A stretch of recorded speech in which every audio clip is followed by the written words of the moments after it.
أعوذ بالله من الشيطان الرجيم بسم الله الرحمن الرحيم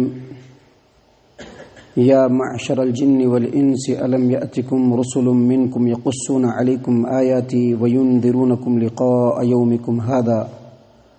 قالوا شهدنا على أنفسنا وغرتهم الحياة الدنيا وشهدوا على أنفسهم إنهم كانوا كافرين ذلك أن لم يكن ربك مهلك القرى بظلم وأهلها غافلون وَلِكُلٍّ دَرَجَاتٌ مِّمَّا عَمِلُوا وَمَا رَبُّكَ بِغَافِلٍ عَمَّا يَعْمَلُونَ۔ محترم سامعین کرام، سورۃ الانعام سورہ نمبر 6 اور اسی سورت سے ابھی آپ کے سامنے آیت نمبر 130، 131، 132 یہ 3 آیات تلاوت کی گئی۔ اللہ تبارک و تعالی نے فرمایا، یا معشر الجن والانس، اے انسانوں اور جناتوں کی جماعت، الم یأتکم رسل منکم یقصون علیکم آیاتی وینذرونکم لقاء یومکم ھذا، کیا تمہارے پاس تم میں سے ہی رسول نہیں آئے تھے جنہوں نے تمہارے سامنے ہماری آیات کو تلاوت کیا، اور آج کے جو قیامت کا دن ہے اس دن سے تم لوگوں کو ڈراتے تھے، تم لوگوں کے سامنے قرآن کریم کی تلاوت کرتے تھے، میری آیات کی تلاوت کرتے تھے۔ قالوا، وہ لوگ کہیں گے، شہدنا علی انفسنا، ہم لوگ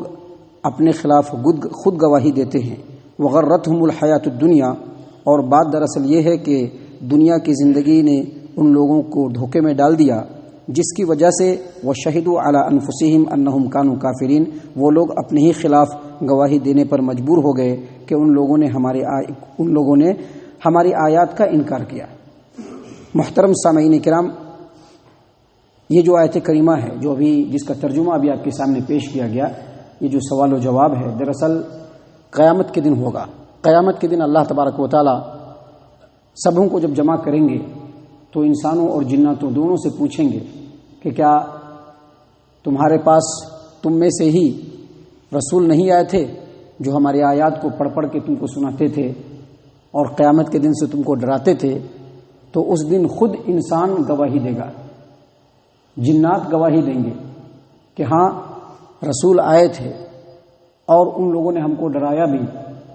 صراط مستقیم ہم لوگوں کو بتلایا بھی۔ اللہ فرماتے ہیں کہ دراصل دنیا کی زندگی نے ان کو دھوکے میں ڈال دیا، جس کی وجہ سے وہ راہ راست سے بھٹک گئے، اور قیامت کے میدان میں وہ اللہ تبارک و تعالیٰ کے سامنے اپنے ہی خلاف گواہی دینے پر مجبور ہو جائیں گے کہ ہم لوگوں نے اللہ تبارک و تعالیٰ کی آیات کا انکار کیا۔ معزز سامعین کرام، اس آیت کریمہ کے پس منظر میں سب سے پہلے یہ سمجھ لینا چاہیے کہ اس دنیا پر انسانوں کے آباد ہونے سے پہلے یہاں جنات ہی آباد تھے۔ ان کی فساد اور بگاڑ اور ان کے بہت سارے گناہوں اور نافرمانیوں اور بغاوتوں کی وجہ سے ان کو زمین سے ہٹا دیا گیا اور پھر یہاں پر انسانوں کو آباد کیا گیا۔ محترم سامعین کرام، انسانوں کے آباد کرنے سے پہلے جب جنات یہاں آباد تھے تو قرین قیاس ہے کہ یہاں پر جناتوں میں سے رسول آتے ہوں گے، لیکن جب انسانوں کو یہاں پہ بسا دیا گیا تو رسول صرف انسانوں میں سے ہی آ رہے ہیں، انسانوں کے ساتھ ہی رسالت کو خاص کر دیا گیا، اور اللہ تبارک و تعالیٰ رسالت کے لیے انسانوں کو مخصوص کر لیا، کیونکہ جو بھی رسول آئے گا انسان میں سے وہ دونوں کو فائدہ پہنچا سکتا ہے۔ انسان کا جو رسول ہوگا، جو بشر ہوگا، وہ اپنی شکل کو بدل نہیں سکے گا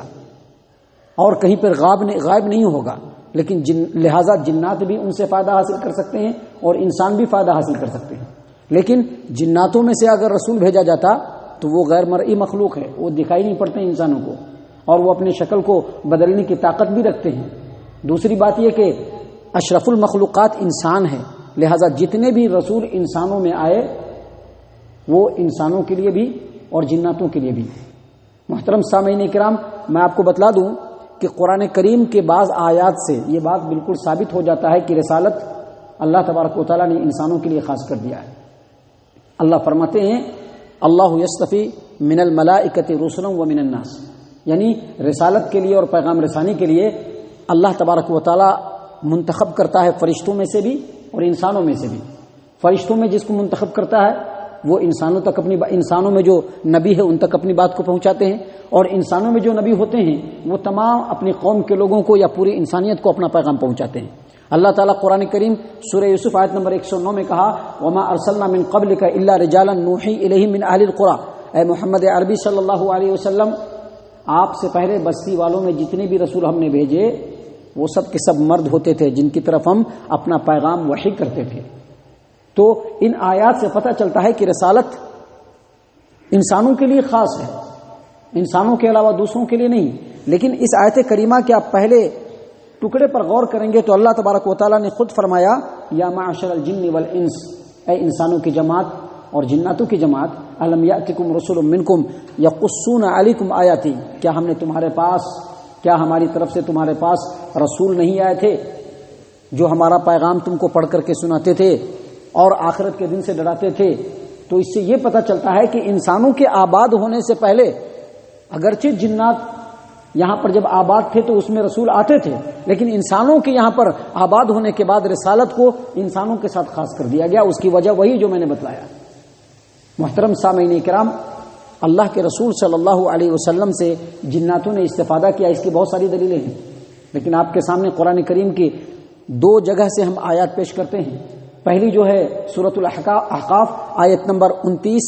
30، 31، 32، اللہ تبارک و تعالیٰ فرماتے ہیں وَإِذْ صَرَفْنَا إِلَيْكَ نَفَرًا مِّنَ الْجِنِّ يَسْتَمِعُونَ الْقُرْآنَ فَلَمَّا حَضَرُوهُ قَالُوا أَنصِتُوا فَلَمَّا قُضِيَ وَلَّوْا إِلَىٰ قَوْمِهِمْ مُنذِرِينَ، یعنی اس وقت کو یاد کیجئے جب ہم نے جناتوں کی جماعت کو آپ کی طرف متوجہ کیا، آپ قرآن کریم پڑھ رہے تھے، انہوں نے قرآن کریم کو سنا، قرآن کریم کو سننے کے بعد ان لوگوں نے کہا انصتو، خاموشی سے سنو، اور جب آپ نے قرآن کریم کی تلاوت کو مکمل کر لیا تو وہ اپنے علاقے میں گئے، اس حال میں کہ وہ خود ڈرانے والے تھے، یعنی اس پیغام کو سننے کے بعد، اس پر یقین اور ایمان کو ایکسپٹ کرنے کے بعد جب اپنی قوم میں پہنچے تو وہ خود مسلمان بھی ہو گئے تھے اور داعی بھی ہو گئے تھے،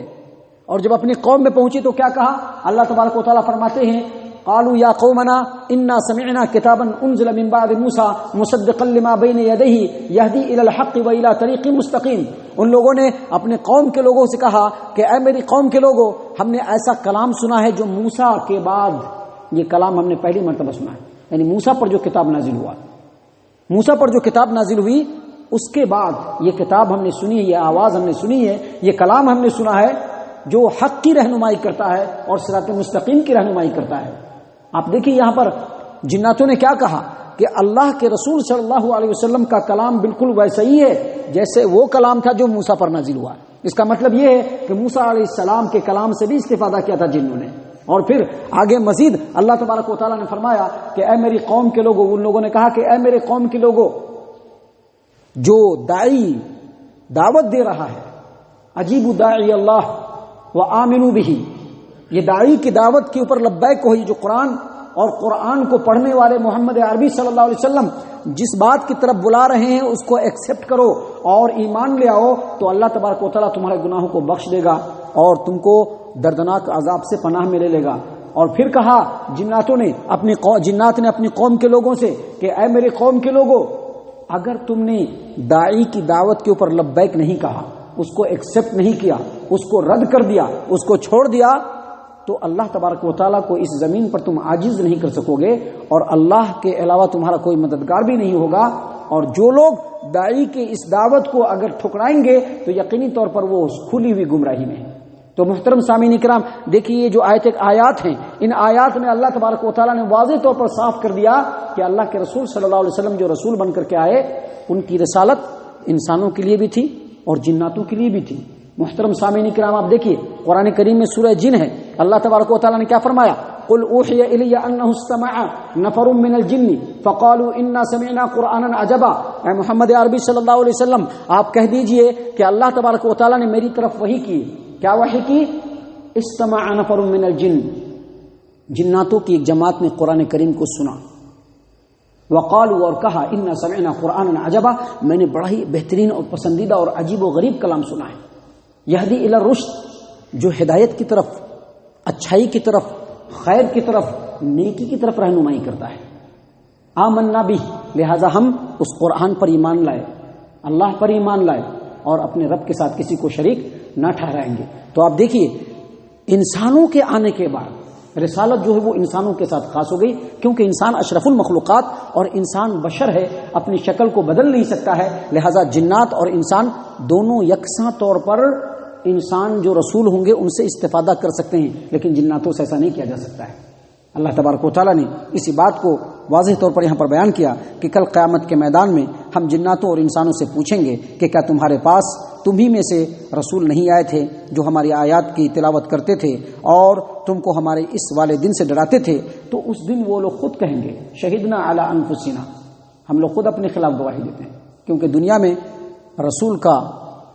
اللہ کے داعی کا پیغام تو سنا تھا، لیکن دنیا کی زندگی میں مست ہو گئے تھے۔ اللہ فرماتے ہیں وغرتہم الحیات الدنیا، بات یہ ہے کہ دنیا کی زندگی نے ان کو دھوکے میں ڈال دیا، لہٰذا آج وہ اپنے خلاف خود گواہی دینے پر مجبور ہیں کہ وہ اللہ کے آیات کا انکار کرتے تھے۔ یاد رکھیے، انکار کرنے کا مطلب صرف یہ نہیں کہ ہم قرآن کو نہیں مانتے ہیں، انکار کرنے کا یہ بھی مطلب ہے کہ قرآن کی آیات ہمارے سامنے آئے، اللہ کا فرمان ہمارے سامنے آئے، اس کے بعد بھی ہم نفس پرستی پہ چلتے رہیں، اس کے بعد بھی ہم دنیا پرستی پہ چلتے رہیں، اس کے بعد بھی ہم علماء اور امام پرستی پہ چلتے رہیں، اس کے بعد بھی ہم شخصیت پرستی پر چلتے رہیں، یہ بھی اللہ کی آیات کا انکار ہے۔ اللہ فرماتے ہیں ذالک ان لم یکن ربک مہلک القری بظلم واہلها غافلون، یہ شہادت کل قیامت کے دن اس لیے لیا جائے گا کہ اللہ تبارک و تعالیٰ کا یہ دستور نہیں ہے کہ وہ کسی بھی قوم کو ظلم سے ہلاک کر دے اور وہ لوگ حقیقت سے بالکل غافل ہوں۔ یعنی اللہ تبارک و تعالیٰ کا یہ دستور نہیں، اللہ تبارک و تعالیٰ کی یہ سنت نہیں ہے کہ جب تک ہدایت کو نازل نہ کر دے، جب تک لوگوں کے درمیان اللہ اپنے پیغام اور میسج کو نہ پہنچا دے، دنیا میں عذاب دے یا آخرت میں عذاب دے، یہ اللہ تبارک و تعالیٰ کا دستور نہیں ہے۔ اللہ تبارک و تعالیٰ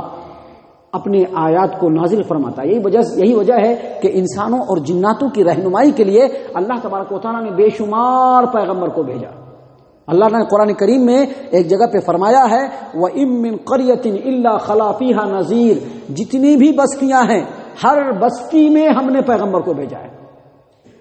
اور جو بھی پیغمبر بھیجا وہ انسانوں کے لیے بھی ہوتے تھے اور جناتوں کے لیے بھی ہوتے تھے۔ لہٰذا اللہ تبارک و تعالیٰ نے ہدایت کا سلسلہ اسی لیے جاری کیا کہ لوگوں کو معلوم چل جائے۔ اب اس کے بعد بھی اگر لوگ نہیں مانیں گے، اللہ آگے فرماتے ہیں وَلِكُلٍّ دَرَجَاتٌ مِّمَّا عَمِلُوا، جو جیسا عمل کرے گا ویسا اس کو درجہ ملے گا، جیسا عمل کرے گا ویسا درجہ ملے گا۔ ابھی دنیا کے اندر مختصر سی ایک بات ہم آپ کو بیان کرتے ہیں۔ یہاں پر ہم نے کہیں پہ پڑھا لقمان حکیم یہ غلام تھے، ان کا ایک آقا تھا، ان کا ایک مالک تھا، اس نے کہا کہ جاؤ گیہوں کا بیج بو دو۔ لقمان حکیم گئے، گیہوں کے بجائے راگی یعنی مڑوا کا بیج بو دیا، راگی ہوتا ہے نا، راگی کا بیج بو دیا انہوں نے، گیہوں کا بیج نہیں بویا۔ جب راگی نکلنے لگا تو مالک نے اس کو ڈانٹتے ہوئے کہا کہ ہم نے تم کو کہا تھا گیہوں کا بیج ڈالنے کے لیے، تم نے راگی ڈال دیا۔ کہا کہ مالک صاحب یہ ایسا میں نے اس لیے کہا، ایسا میں نے اس لیے کیا کہ اگر راگی بوئیں گے تو راگی ہی اگے گا، اور گیہوں بوئیں گے تو گیہوں ہی اگے گا۔ اب دنیا میں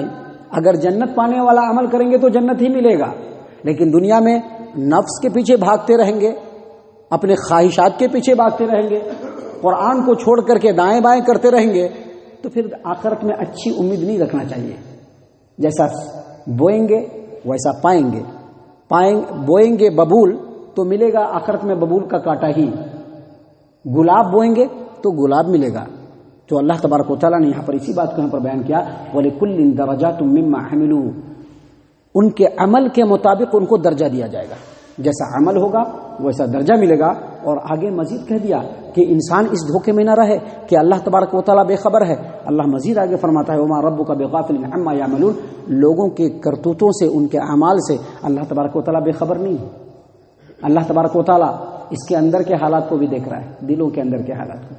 اور اللہ تبارک و تعالیٰ ہماری زبان کو بھی دیکھ رہا ہے، اللہ تبارک و تعالیٰ ہمارے جسم کے حرکات اور سکنات کو بھی دیکھ رہا ہے۔ اللہ تبارک و تعالیٰ کسی چیز سے بھی غافل نہیں ہے، جیسا عمل کریں گے ویسا قیامت کے دن مل جائے گا۔ اللہ تبارک و تعالیٰ سے دعا ہے کہ اللہ تبارک و تعالیٰ ہم تمام کو ان باتوں کے اوپر غور و فکر اور تدبر کرنے کی توفیق عنایت فرمائے، ہم تمام کو ہمارا رب صحیح معنوں میں مومن اور مسلمان بنائے۔ اللہ تبارک و تعالیٰ ہم تمام کو جنت الفردوس میں جگہ عطا فرمائے۔ اے اللہ ہم تمام کو جہنم سے پناہ دے، اے رب العالمین ہم تمام کو جہنم سے پناہ دے، اے مالک الملک ہم تمام کو جہنم سے پناہ دے، آمین یا رب العالمین۔ وما علینا الا البلاغ المبین۔